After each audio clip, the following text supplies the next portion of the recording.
Hello दोस्तों, नमस्कार। हम लोग का ये जो चैनल है जीएस बाई दिवेश में आप लोग का हार्दिक स्वागत और अभिनंदन करता हूँ। और हम लोग अब जो जो पिछले वीडियो डाले थे वो इतिहास के बारे में था। इतिहास के कई भागों में बांटा गया है, क्या है, ठीक है। उसके बारे में जानकारी स्रोत के आधार पर जिसे बांटा गया था, प्रागैतिहासिक काल, आदि ऐतिहासिक काल, ऐतिहासिक काल वगैरह। और उसके बाद परिभाषा देखे थे उसमें, कैसे क्यों उसको कहा जाता है ऐतिहासिक काल, क्यों ऐतिहासिक काल, क्यों प्रागैतिहासिक काल, उसके बारे में हम लोग देखा। और आज हम लोग जो अध्ययन करेंगे इस वीडियो में हम लोग अध्ययन करेंगे तो भारतीय इतिहास स्रोत। जैसे बताए थे कि उसमें क्या है कि हम लोग जो है जो ऐतिहासिक काल था, बताए थे कि जो इतिहास था, प्राचीन इतिहास, भारतीय प्राचीन इतिहास काल, उसको पढ़ने के जो उसके स्रोत होते हैं, बताए थे कि उसको स्रोत को दूसरे स्रोत के बारे में पढ़ेंगे। तो वही स्रोत है हम लोग का, देखेंगे प्राचीन भारतीय इतिहास के स्रोत। इसमें देखेंगे भारतीय प्राचीन इतिहास स्रोत, जैसे बताए थे कि उसमें जैसे शुरुआत में जो प्रागैतिहासिक काल था उसमें केवल पुरातात्विक स्रोत नहीं था। लेकिन उसके बाद जैसे ही आगे बढ़ता है समाज, उसके बाद देखेंगे आगे आदि ऐतिहासिक काल में तो लिखा हुआ तो प्रमाण मिला है, लिपि है, उसको मानो पढ़ नहीं पाए। लेकिन जैसे उसके आगे आगे मानो जाता है, जैसे कि ऐतिहासिक काल में देखेंगे तो जो पुरातात्विक स्रोत है वो भी मिला है और साहित्यिक स्रोत है वो भी मिला है। उसी को स्रोत को हम लोग आज पढ़ने का प्रयास करेंगे। भारतीय प्राचीन इतिहास के स्रोत जानने का प्रयास करेंगे। इसमें भी देखेंगे, एक ब्रीफ देखेंगे। इसके बाद इसके आगे अगली कक्षाओं में हम देखेंगे, जैसे देखेंगे अभिलेख क्या होता है, अभिलेख जो लिखा गया उससे हम क्या हमें जानकारी मिल सकती है, अभिलेख से, चित्रकला से, वहाँ पे जो सिक्के हैं, मनके हैं इत्यादि देखेंगे कि क्या क्या उससे हमें जानकारी मिल सकती है, उसको पढ़ने का प्रयास करेंगे। और क्या होते हैं, जैसे स्थापत्य है, स्मारक है, भवन है, मूर्तियाँ हैं, चित्रकला, सिक्के, मोहर, बर्तन, उपकरण, वस्तुएं, जीवाश्म। जैसे जीवाश्म से देखेंगे, जीवाश्म का C14 का प्रयोग करके हम देखेंगे जीवाश्म एक कब का है, ठीक है, किसके समय का है, उसको देखने का प्रयास करेंगे। उसके आगे बर्तन देखेंगे, बर्तन कई प्रकार के बर्तन मिले हैं, जैसे अलंकृत बर्तन है, पालिश वाला बर्तन है, बिना पालिश वाला बर्तन है, तो उसको देखेंगे उस किस काल का था, उसके बाद किस काल का था, उसके बारे में देखेंगे। उसमें जीवाश्म वगैरह क्या होता है, वस्तुएं मिली है। फिर उसके बाद देखेंगे ऐतिहासिक ग्रंथ वगैरह के बारे में हम पढ़ेंगे। आइए तो हम लोग स्टार्ट करते हैं, क्योंकि ज़्यादा लंबा आप लोग का वीडियो ना हो पाए, इसलिए हम लोग इसको जल्द स्टार्ट करते हैं, ठीक है। चलिए हम लोग पढ़ते हैं। जैसे कि प्राचीन भारतीय इतिहास के स्रोत क्या क्या है, तो जैसे पुरातात्विक स्रोत हो गया एक तो, और एक साहित्यिक स्रोत हो गया, ठीक। जैसे पुरातात्विक स्रोत प्राचीन कह सकते हैं, प्रागैतिहासिक काल से आ ही रहा था, और जो कि इसके बाद लिपि भी आ गई तो साहित्यिक स्रोत भी आ गया, ठीक है। इसके बाद देखेंगे पुरातात्विक स्रोत में क्या अभिलेख हो जाएंगे, जो देखेंगे इसमें मुख्यतः अभिलेख क्या है, किसके अभिलेख है, अशोक के अभिलेख। अब अशोक ने अभिलेखों के माध्यम से जनता को से जुड़ने का प्रयास किया था, जनता को संबोधित करने का प्रयास किया था, इसको हम देखेंगे। उसके बाद स्थापत्य कला, जैसे स्थापत्य कला देखेंगे तो जैसे मौर्य देखेंगे, जैसे कि मुगल वंश का स्थापत्य कला काफ़ी माना जाता है कि विकसित माना जाता है।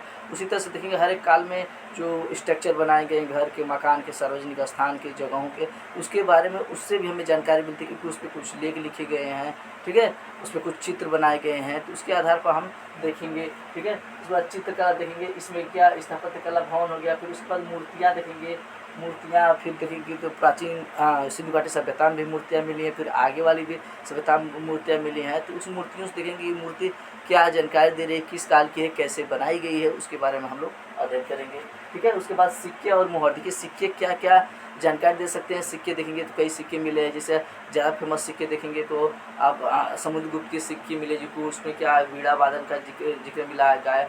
तो ये माना जाता है कि समुद्रगुप्त क्या है, वीणा बजाने में काफ़ी मशहूर था या उसमें इंटरेस्ट लेता था, ठीक है। उसके बाद देखेंगे और भी कई प्रकार के सिक्के मिले, जैसे गुप्त वंश के सिक्के देखेंगे तो सबसे ज़्यादा सोने के सिक्के चलाए हैं। तो इससे माना जाता है जैसे सोने के सिक्के चलाए, तो जिससे हम प्रमाण लगा सकते हैं कि सोने के सिक्के चलाए, तो इसका मतलब कि उसका इकोनॉमी क्या डेवलप था, डेवलप रहा होगा, तभी ना वो क्या है सोने के सिक्के चला रहे हैं, ठीक है। और उसमें सोने के सिक्के चलाने से मतलब कि भारत मतलब सोने खान नहीं है, इसका मतलब क्या कि बाहर से सोना आता रहा होगा, तो बाहर से आता रहा होगा, तो इसका मतलब भारत व्यापार बड़े क्षेत्र पर करता रहा होता, तभी ना बड़े क्षेत्र पर अगर व्यापार नहीं करेगा तो कहाँ से सोने के सिक्के चला पाएंगे। इसका मतलब सोने के सिक्के अधिशेष से सोना अधिशेष था, इसीलिए क्या है सोने के सिक्के चलाए गुप्त वंश के काल में, ठीक है। गुप्त वंश ने काफ़ी देखेंगे तो गुप्त वंश के काल में काफ़ी डेवलप था, मतलब काफ़ी व्यापार किया जाता था। तो सोने जो आते थे तो अवशेष थे, तो उसको क्या सोने के सिक्के चलाए गए हैं, उसके सोने के सिक्के में प्रमाण मिलते हैं कि कौन चलाया था, डेट मिलता है। उसके बाद उन लोगों का जो कि क्या उन लोगों का पर्सनल इंटरेस्ट किस में लेते, तो वो बताया गया था कि कोई चित्र बनाया गया है, जैसे मोहम्मद गोरी ने लक्ष्मी वगैरह का चित्र बनाया है। तो इसमें बहुत किंवदंतियाँ भी हैं, कई प्रकार की बातें हैं। तो उसको हम अगली कक्षा में जैसे पढ़ेंगे अभिलेख वाले में, उसमें देखने का प्रयास करेंगे। ये सिक्के वाले में पढ़ेंगे तो सिक्के के प्रयास करके देखेंगे सिक्के क्या क्या जानकारियाँ दे सकते हैं हमें, ठीक है। उसके बाद देखिए मोहर, जैसे सिंधु घाटी सभ्यता में मोहर भी मिले हैं। तो मोहर के आधार पर हम लगाते हैं कि यहाँ पे सिंधु घाटी सभ्यता मोहर मिला, मेसोपोटामिया में मोहर मिला है। तो ये प्रमाण लगाते हैं कि वहाँ पे भी यहाँ से जाते हो तो कोई व्यापार होता रहा होगा, इसलिए फिर मोहर मिले हैं। मोहर के बारे में देखिए बर्तन, उसके बाद जो बर्तन होता था, देखिए छठवीं बीसी के बाद देखेंगे तो वहाँ से बर्तन मिला है, उपकरण मिला है, वस्तुएं मिले हैं, जीवाश्म मिला है। तो उपकरण का देखते हैं जिक्र है उपकरण का, देखिए पाषाण काल से लेकर आज तक देखेंगे जो ऐतिहासिक काल है उसमें भी उपकरण के साक्ष्य में उपकरण मिलते हैं, जो कि साक्ष्य के आधार पर इसके बारे में अध्ययन करते हैं। वस्तुएं हो गए, जीवाश्म हो गए, ठीक है, जीवाश्म इसके बारे में मिलते हैं। उसके बाद देखिए ऐतिहासिक जो हम लोग का स्रोत है, जैसे ऐतिहासिक ग्रंथ है, जैसे ऐतिहासिक ग्रंथ में जैसे कि प्राचीन काल की जो इतिहास में, जैसे देखिए मौर्य वंश में, मौर्य वंश के जो चंद्रगुप्त मौर्य का जो प्रधानमंत्री थे या कह सकते जो कौटिल्य था, उसने अर्थशास्त्र लिखा है, अर्थशास्त्र नामक पुस्तक लिखा है। इसमें नाम तो अर्थशास्त्र है लेकिन राजनीति के बारे में ज़्यादा बताया है। तो उसमें जो मौर्य वंश का जो सारी व्यवस्थाएं थी उसके बारे में बताया, कैसे कैसे प्रशासन देखा जाता था, किस प्रकार की मुद्रा चलाई जाती थी। और उसके बाद देखेंगे इसमें देखेंगे तो कई प्रकार के दास होते थे, उसमें देखेंगे तो कितने वर्णों में बांटा गया है, ठीक है। इसमें देखिए कई प्रकार की बातें कौटिल्य की जो पुस्तक और शास्त्र में है, इससे हमें कई प्रकार की जानकारी मिलती है। जैसे देखेंगे तो आज के जो हम समय प्रधानमंत्री का के बारे में जिक्र मिलता है, प्रधानमंत्री हैं उसको देखेंगे, या मंत्रिपरिषद है उसके बारे में भी देखेंगे। तो यहाँ पे कौटिल्य अपने और शास्त्र में बताया है कि प्रधानमंत्री भी हुआ करते थे। तो ये इत्यादि बातें हम देखेंगे कौटिल्य के अर्थशास्त्र जो बातें हैं इसमें लिखा गया है, यहाँ से हमें जानकारी मिलती है। उसके बाद देखिए कल्हड़ जो है कि राजतरंगीण पुस्तक लिखा है, उसके बारे में हम देखेंगे तो जानकारी मिलती है। जो कि जम्मू कश्मीर के राजा हैं उनके बारे में वगैरह जानकारी मिलती है। उसके बाद पाणिनि का अष्टाध्यायी है, इसके बारे में देखेंगे यहाँ से क्या क्या हमें प्रमाण मिलता है, ठीक है। तो यहाँ से पाणिनि का जो अष्टाध्यायी माना जाता है कि प्रथम व्याकरणिक कोई पुस्तक है, ठीक है, लिखा हुआ है। उसमें विशाख दत्त मुद्रा राज्य के बारे में, जो कि देखिए मौर्य वंश के बारे में काफ़ी जानकारी यहाँ से मिलती है। तो इसको हम देखने का प्रयास करेंगे विशाख दत्त मुद्रा राज्य के बारे में। कालिदास, देखिए कालिदास तो कई पुस्तक लिखे, जैसे कुमार संभव लिखे हैं, विज्ञान संकुलतलम लिखे हैं, ठीक है, कई पुस्तक लिखे हैं। तो कालिदास के बारे में हम देखेंगे, बारे में पढ़ेंगे, ठीक है। बाणभट्ट, देखिए बाणभट्ट का जो हंसचरित है, यहाँ से हमें बहुत प्रकार की जानकारी मिलती है। हर्षवर्धन काल के वर्धन वंश की जानकारी यहाँ से काफ़ी कुछ मिलती है। वो इसमें क्या बाणभट्ट जो हर्षचरित है, इसमें जो बाणभट्ट ने हर्षचरित लिखा है, तो देखेंगे तो हर्षवर्धन काल के बारे में यहाँ से हमें जानकारी मिलती है। फिर के बाद देखेंगे तो लौकिक जो होता है, लौकिक जैसे एक लौकिक होता है, एक लौकिक होता है। तो लौकिक मतलब यहाँ पे देखेंगे इसमें क्या संगम साहित्य, देखेंगे संगम वंश था, जो संगम वंश था, तुलु वंश था, अराविडु वंश था। तो उसके उस समय की जो हमारे हैं, जैसे तिरुकुरल है, मणिमेखला है, जीवन सीतामढ़ी है, तो यहाँ से उस समय की जानकारी मिलती है, ठीक है। उसके बाद देखेंगे हम लोग इसमें भारतीय इतिहास में लौकिक हो गया, एक धार्मिक क्या साहित्य इसमें भी, जैसे धार्मिक साहित्य में देखेंगे ब्राह्मण ग्रंथ हो गया, वेद हो गया, ठीक है, ब्राह्मण ग्रंथ हो गया, आरण्यक हो गया, उपनिषद हो गया, वेदांत हो गया, उपवेद हो गया, सर दर्शन हो गया, महाकाव्य, पुराण, स्मृति, ये जो बातें यहाँ से भी हमें उत्तर वैदिक काल और वैदिक काल के बारे में जानकारी मिलती है। उसमें भी उत्तर वैदिक काल और इसमें ऋग्वेद है तो ऋग्वेदिक काल के बारे में जानकारी मिलती है, ठीक है। इसमें देखेंगे ब्राह्मण जो साहित्य, इसमें देखिए जो आगे लिखा गया अंक ना, ये उतनी संख्या में जैसे वेद लिखा गया तो वेद चार्ट होते हैं, जानते हैं कि जो ऋग्वेद होता है, यजुर्वेद, सामवेद, अथर्ववेद, उनके बारे में हमें इसमें जानकारी मिलती है। जैसे देखेंगे इसमें देखेंगे इसमें जो ऋग्वेद है, ऋग्वेद से हमें जानकारी मिलती है, ऋग्वैदिक काल की जानकारी मिलती है, ऋग्वैदिक काल के बारे में हमें जानकारी मिलती है, ठीक है। उसके बाद देखेंगे तो ये 4 वेद है जो क्रम से है, ऋग्वेद, यजुर्वेद और सामवेद और अथर्ववेद। और ब्राह्मण ग्रंथ हम देखेंगे तो ब्राह्मण ग्रंथ इसको समझने के लिए संस्कृत भाषा में लिखे होते तो समझने के लिए ब्राह्मण ग्रंथ वगैरह की रचना की गई थी। इसमें ब्राह्मण ग्रंथ 7 हैं, ठीक है, देखिए आगे लिखा भी गया है। और अरण्यक का मतलब जंगल होता है, जो जंगलों में लिखे गए हैं अरण्यक।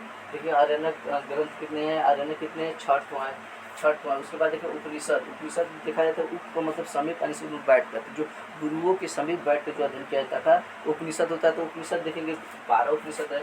वेदांत देखेंगे तो छठ होता है, जो शिक्षा कल्प सूत्र वगैरह जो है ये छठ हो, निरुक्त ये देखेंगे तो ये छठ है। जानते रहिए काफ़ी पूछा गया कई परीक्षाओं में वेदांत कितने हैं, तो छठ है। उसके बाद देखेंगे उपवेद, देखेंगे हर एक वेद के अपना अपना उपवेद भी है, जैसे यजुर्वेद का धनुर्वेद है, ठीक है, ऐसे ही सब चारों के वेद हैं। देखेंगे तो 4 उपवेद भी हैं, ध्यान रखिएगा। और उसके बाद षड दर्शन, षड दर्शन का मतलब छठ दर्शन है, षड दर्शन है, जैसे गौतम वगैरह कई ऋषियों ने लिखा है यहाँ पे, तो ये षड दर्शन है। उसके बाद देखेंगे महाकाव्य, महाकाव्य देखेंगे तो ज़्यादा फेमस है महाकाव्य, देखा जाता है कि रामायण महाभारत जो महाकाव्य में गिनती होती है, तो ये है महाकाव्य 2 ठो है, षड दर्शन 6 ठो है। देखिए पुराण देखेंगे, पुराण का मतलब पुराना होता है, देखेंगे तो पुराणों से हमें धार्मिक जानकारी ज़्यादा मिलती है। इतिहास देखेंगे पुराण जो है तो 18 ठे हैं, वो पुराण 19 होते हैं, जानते हैं वो पुराणों की संख्या 19 है। स्मृति देखिए, स्मृति जो स्मृति लिखे गए हैं वो 6 ठो, स्मृति जो लिखी गई 6 ठो है, ठीक है। उसके बाद देखेंगे तो विदेशी जो यात्री, जैसे विदेशी यात्री भी जो शासन चल रहा था उस समय जो आए थे, यात्रा पर वगैरह आए थे, पढ़ने के लिए आए थे, घूमने के लिए आए थे, तो उन्होंने भी अपनी पुस्तकों में यात्रा वृत्तांत में, उसके बाद अपनी पुस्तक में वगैरह वगैरह जानकारी दी है। जैसे देखेंगे तो इसमें देखेंगे तो विदेशी यात्री विवरण देखेंगे तो इसको 3 भागों में बांट सकते हैं, जैसे यूनानी और 3 भागों में बांट सकते हैं। जैसे पहला देखेंगे तो यूनानी था, तो सिकंदर से पहले कुछ लोग आए थे, सिकंदर जो आक्रमण किया था उससे पहले भी कुछ लोग आए थे, जैसे टेसियस है, हेरोडोटस जो इतिहास के पिता कहते हैं, हेरोडोटस भी हैं। ये दोनों क्या है, ये सिकंदर से पहले आए थे, तो उनके बारे में जानकारी यहाँ से मिलती है, इन लोगों की पुस्तकों से मिलती है। उसके बाद देखिए सिकंदर के साथ यात्री, जो सिकंदर के साथ यात्री आए थे, जैसे नियार्कस था, उसके बाद आनेस्टिक्रिस्टस था, नियार्कस देखेंगे इसका नौसेना सेनापति भी था, तो ये था। और उसके बाद अरिस्टोबुलस था, इससे भी जानकारी मिलती है। और उसके बाद देखेंगे सिकंदर के जो बाद यात्री आए थे, जैसे सिकंदर के बाद यात्री आए, जैसे मेगास्थनीज है, डायमेकस है, डायनोसियस है, डायमेकस बिंदुसार के शासनकाल में आया था, डायनोसियस देखेंगे तो डायनोसियस अशोक के शासनकाल में आया था, मेगास्थनीज चंद्रगुप्त मौर्य के शासनकाल में थे। तो यहाँ से देखेंगे तो काफ़ी हमें जानकारी मिलती है, ठीक है। उसके बाद देखेंगे तो जो चीनी यात्री जैसे फायान हो गया, सुंग युंग हो गया, हिमसांग हो गया, ईशांग कुआं हो गया, तो ये लोग भी आए थे। जैसे फायान आया था समुद्रगुप्त के शासनकाल में, तो उनके शासनकाल के बारे में काफ़ी जानकारियाँ बताता है, तो यहाँ से हम देखेंगे उनके बारे में जानकारी। उसके बाद शुंग वंश देखेंगे, शुंग युंग है तो शुंग वंश के समय आए थे, तो उस वंश के बारे में जानकारी देंगे। उसके बाद हेनसांग देखेंगे, हेनसांग जो हर्षवर्धन के काल शासनकाल में आया था, तो उस वंश जानकारी बताता है, ईशांग चाउजुंग, ठीक है। और फिर अरबी लेखक हो गए, जैसे अरबी लेखक में सुलेमान हो गया, अलमसूदी हो गया, अलबरूनी हो गया, इनके बारे में जानकारी मिलती है, ठीक है।